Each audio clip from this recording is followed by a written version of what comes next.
Gulf Harbour Community Trust held an anniversary event at the end of November. It was both a celebration and a moment of reflection, an evening centred on community and conservation, marking a full year since our project began.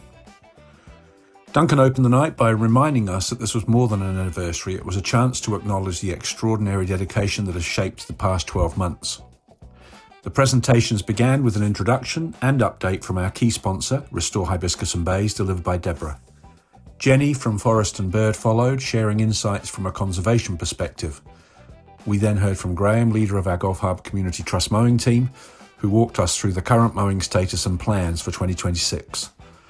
Jaden showcased the progress that has been made in landscaping and vegetation management using some impressive before and after photos, and then Dalen rounded out the section with an overview of the Patron programme and the pest plant work that has transformed so much of the land this year. Before handing over to Deborah, Duncan addressed a question many had raised about the origin of our community trust. He reminded everyone that a group of people had the vision to see the potential catastrophe for the Peninsula community when a property developer bought the Gulf Harbour Country Club in 2021. That group envisaged that over time, a plan would eventuate that included converting green space to residential properties. And the implications of that reality were far-reaching, and so KWGS, Keep Whangaparoa's Green Spaces, was created to intercept that possibility. KWGS has been extremely successful in effectively blocking any residential development on the land since that time.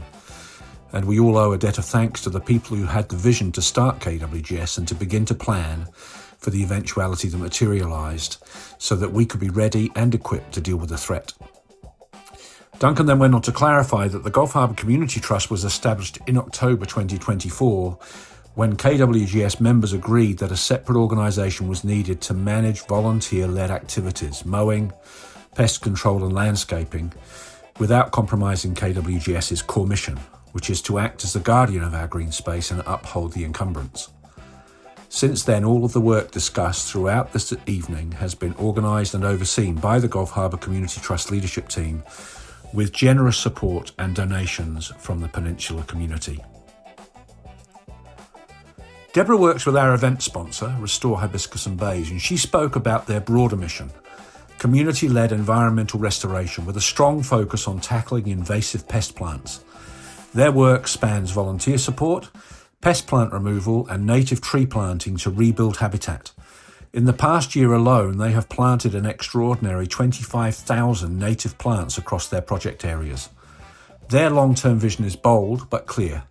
A weed-free natural environment supported by funding from the local board and council. Deborah reminded us of the severity of the invasive weed problem. These plants spread quickly, they overwhelm native species and they block natural regeneration. Many were introduced simply because they looked pretty, moth plant and Japanese honeysuckle amongst them. Her focus this month is Japanese honeysuckle, the December pest plant of the month. Deborah described it as a really terrible weed, one that behaves like a tsunami. It can smother tall trees, depriving them of light until they collapse under the weight. Clearing such weeds, she emphasised, takes a community. Restore Hibiscus and Bays supports locals by lending tools such as saws and herbicides, offering guidance on identifying invasive plants, and maintaining a weed library where roots and seed pods can be safely disposed of. Deborah encouraged everyone to start with their own property. If your neighbour has Japanese honeysuckle, it will soon find its way to you, making early action essential. For honeysuckle specifically, using the herbicide gel is critical. She closed by urging us all to plant native plants instead of exotic species.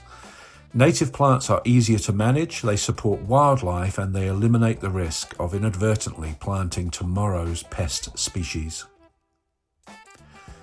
Dalen then spoke about the substantial pest plant control work carried out by the Gulf Harbour Community Trust volunteers. He has left the work that has targeted fast-growing and prolific spreaders such as woolly nightshade, gorse, pampas, wild ginger, lilies, Japanese honeysuckle and several invasive vines. Woolly nightshade alone, he explained, can leave viable seeds in the soil for 25 to 30 years. Through a significant community effort, the team has largely cleared the entire golf course green space of mature and juvenile woolly nightshade. While continuing to monitor its presence, they are now focusing on the spread of pampas. They also cleared hole 3 of major pest species, removed extensive pampas, freed trees smothered by honeysuckle, removed moth plant pods and vines, and reclaimed numerous overgrown bunkers. Dalen took a moment to honour what he called truly heroic achievements.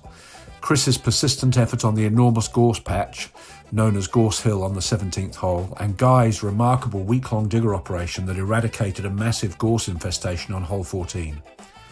He outlined control techniques the volunteers use, cutting stems close to the ground and applying herbicide gel, ring barking, drilling for larger trees, and using key equipment funded through generous donations.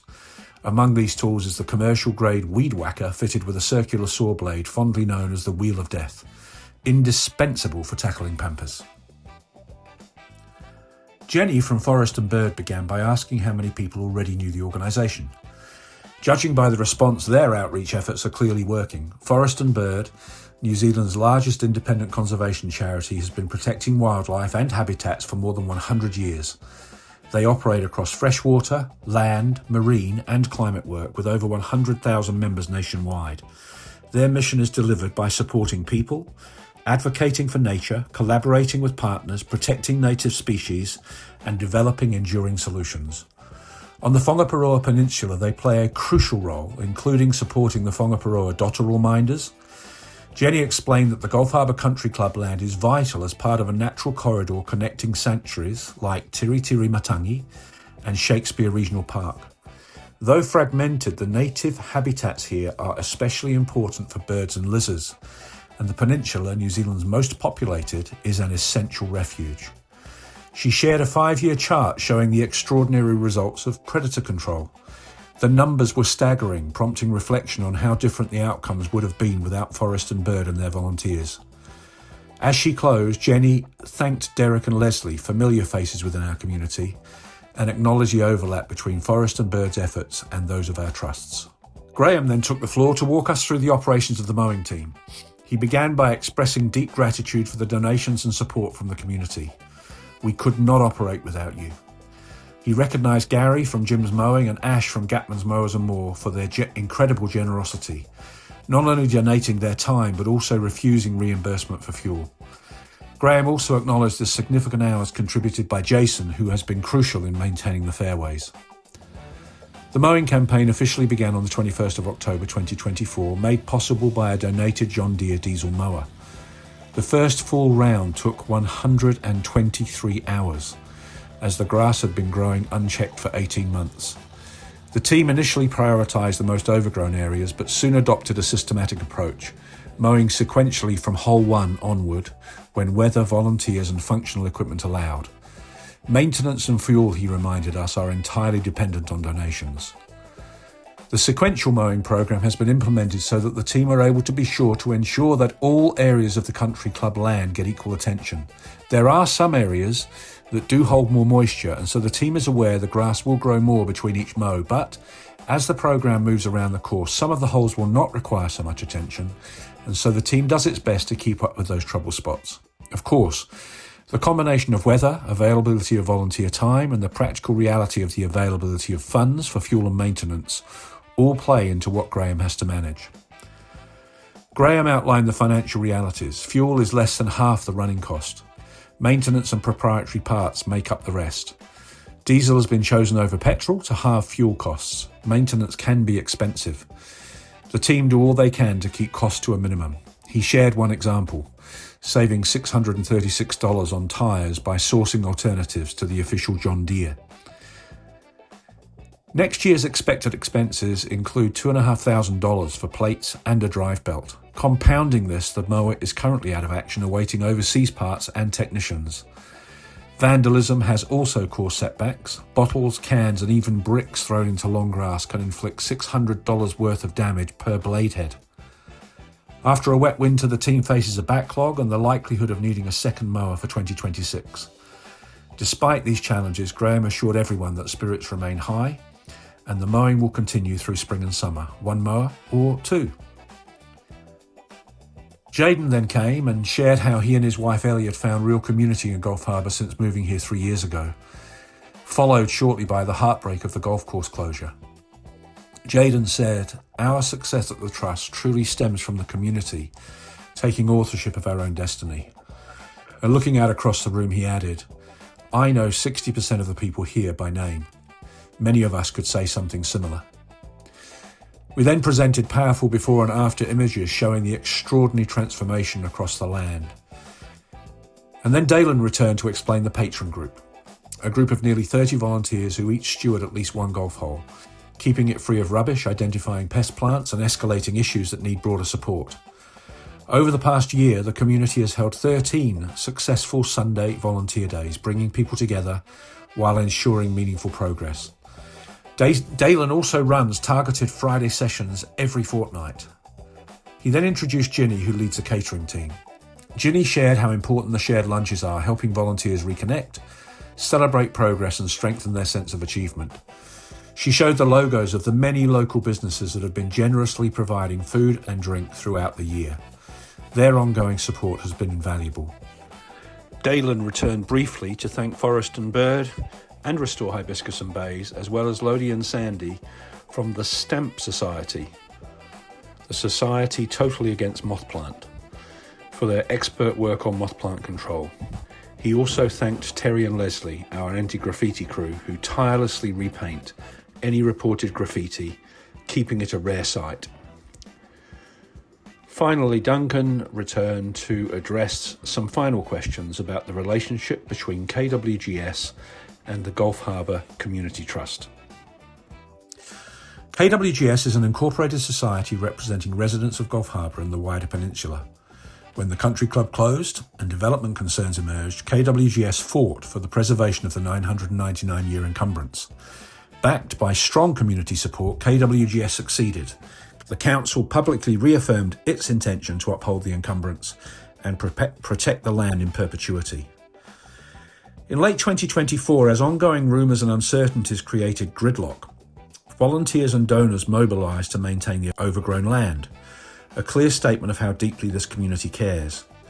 For legal and practical reasons, KWGS agreed that the Gulf Harbour Community Trust, GHCT, should be formed in October 2024 as a separate entity dedicated to safety, health and maintenance of the abandoned golf course. Meanwhile, exploratory conversations with council and other stakeholders continued, some fruitful and others not. In April 2025, KWGS determined that these exploratory efforts also needed their own separate structure, independent from the core mission of protecting the green space. And so a second trust was therefore formed to explore long-term solutions, ideally securing community ownership or control of the land to ensure this situation can never be repeated. A trustee company was created to oversee both trusts, with 4 founding directors, Tanya Rainey, Tony Cortegast, Duncan Miller and Chris Gedge. This anniversary event was not intended as a detailed update on these processes, but given ongoing public interest, Duncan offered a clear overview. The preferred position of the second trust is community ownership of the land, though other reliable long-term solutions would also be considered. On the 21st of January 2026, a live stream event will be held and everyone is invited.